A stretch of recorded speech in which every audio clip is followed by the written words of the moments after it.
حضور قبر والوں کے لیے بھی رحمت ہے. ہوشیار لوگ ٹائٹل رکھتے ہیں رحمت دو عالم کانفرنس. بہت ہی 2-3 منٹ کی یہ بات ہے, اس کے بعد ایک آخری بات. رحمت دو عالم کیوں بیس ریجن سبب کیا ہے اس نام کے رکھنے کا بتا دوں. امام جلال الدین سیوطی رحمت اللہ تعالی علیہ فرماتے ہیں, آپ فرماتے ہیں کہ ایک بزرگ فرماتے ہیں میں ایک قبرستان کے قریب سے گزرا. میں ایک قبرستان کے قریب سے گزرا. آپ سے گزارش ہے جب قبرستان کے قریب سے گزرا کرو تو سلام کیا کرو, اور ہو سکے تو ایک مرتبہ ہی صحیح سورہ فاتحہ یا قل هو اللہ احد شریف پڑھ کے بخشتے ہوئے چلے جایا کرو.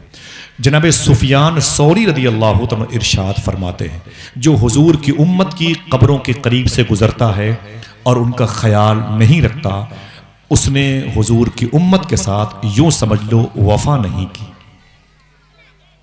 ہمارے ہاں تو موبائل ہی بند نہیں ہوتا, قبرستانوں پہ سارے گیم ہوتے رہتے ہیں. معذرت چاہتا ہوں, سلام کیا کریں. اسی قبرستان میں ہماری مائیں ہمارے باپ دفن ہیں, اور حضور صوفی سلطانیہ فرماتے ہیں اگر ایک قبرستان میں 100 مردے ہوں, تمہاری ماں تمہارے باپ ہوں, تب یہ سوچ کہ وہاں مت جایا کرو کہ یہاں 100 مردوں میں میری ماں میرے باپ بھی ہیں.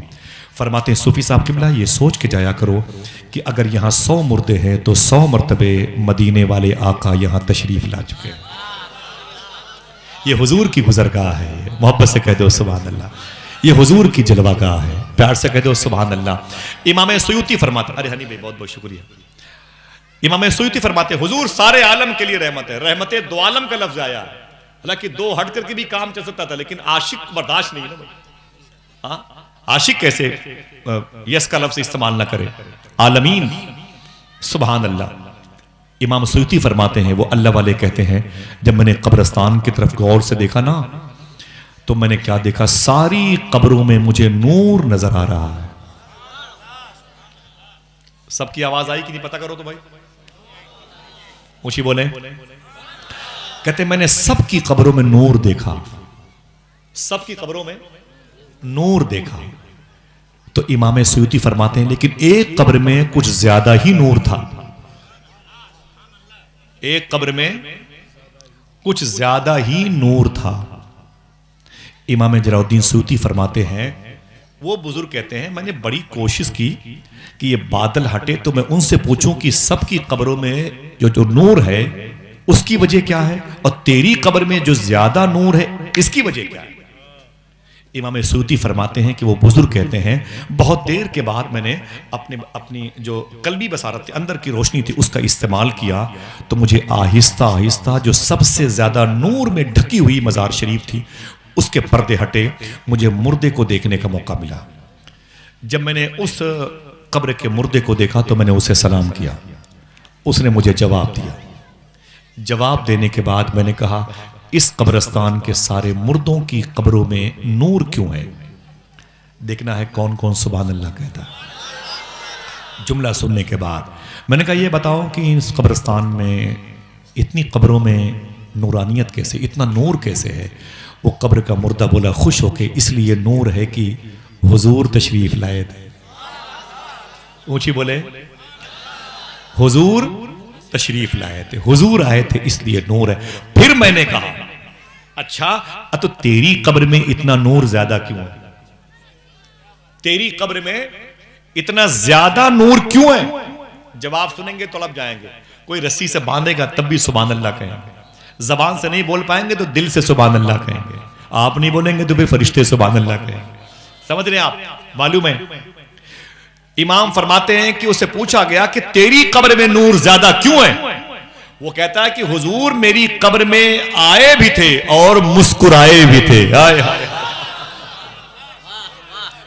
اب یہ نور آپ کہتے کیوں نہیں کہ نور والا آیا ہے, ذرا ہاتھوں کو ڈھا کے بولو نور والا آیا ہے, نور لے کر آیا ہے, نور والا آیا ہے, نور لے کے آیا ہے. سبحان اللہ. بہت بہت شکریہ آنی بھائی, بہت بہت شکریہ. اللہ میرے صلی اللہ علیہ وسلم.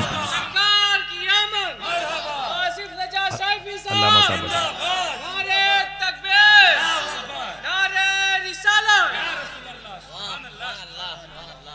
نور والا آیا ہے, یہ حضور سے محبت کا نتیجہ ہے. نور والا آیا. ظفر علی خان نے کہا دل جس سے زندہ ہے وہ تمنا تم ہی تو ہو، ہم جس میں بس رہے ہیں وہ دنیا تم ہی تو ہو، جو دستگیر ہے وہ تمہارا ہی ہاتھ ہے، جو ڈوبنے نہ دے وہ وسیلہ تم ہی تو ہو، مرہار سنگار تمہیں سے ہے، بگین میں بہار تمہیں سے ہے، نور والا آیا ہے، بولو بولو نور والا آیا ہے۔ وہ کہتے ہیں حضور میری قبر میں آئے بھی تھے اور مسکرائے بھی، اور اس لیے میری قبر میں نور زیادہ ہے۔ پھر میں نے سوال کیا اچھا ٹھیک اوکے، یہ بتا حضور تیری قبر میں مسکرائے کیوں تھے؟ سوال ہے کہ نہیں؟ بولے حضور تیری قبر میں مسکرائے کیوں تھے؟ تو وہ کہتا ہے کہ آپ نے پوچھا تو بتا دوں، بیس یہ ہے، ریجن سبب وجہ یہ ہے، میری چھوٹی سی دکان تھی، میں اس دکان میں بیٹھتا تھا، روز صبح سے شام تک جو بھی 4 پیسے آتے تھے میں اپنے بچوں کے لیے کماتا تھا، لیکن شام کو جب میں دروازہ معمول کے مطابق یعنی دکان بڑھاتا تھا، دروازہ بند کرتا تھا، جو بھی سسٹم تھا، ایک چھوٹی سی تھیلی تھی، جھولا تھا، میں روزانہ اس میں سے 1 روپیہ نکال کر کے اس جھولے میں ڈال دیتا تھا،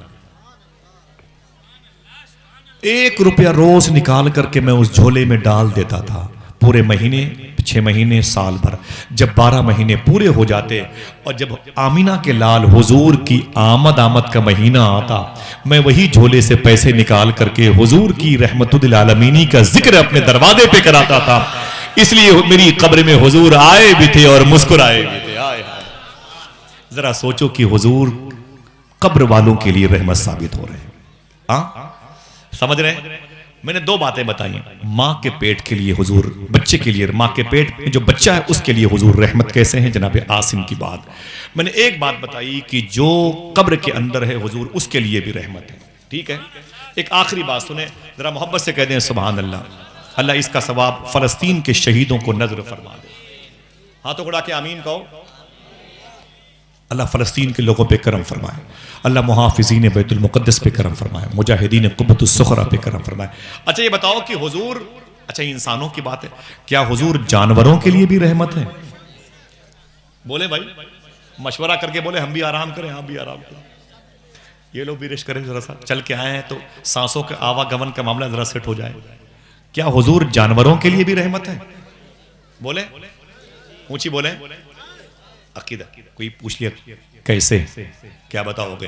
جواب میں ان بزرگوں کے صدقے میں ان مبارک شخصیتوں کے جوتی کو چوم کر کے دیتا ہوں، یاد رکھیے گا انشاءاللہ، یاد رکھیے گا، آخری بات ہے، یاد رکھیے گا نا انشاءاللہ۔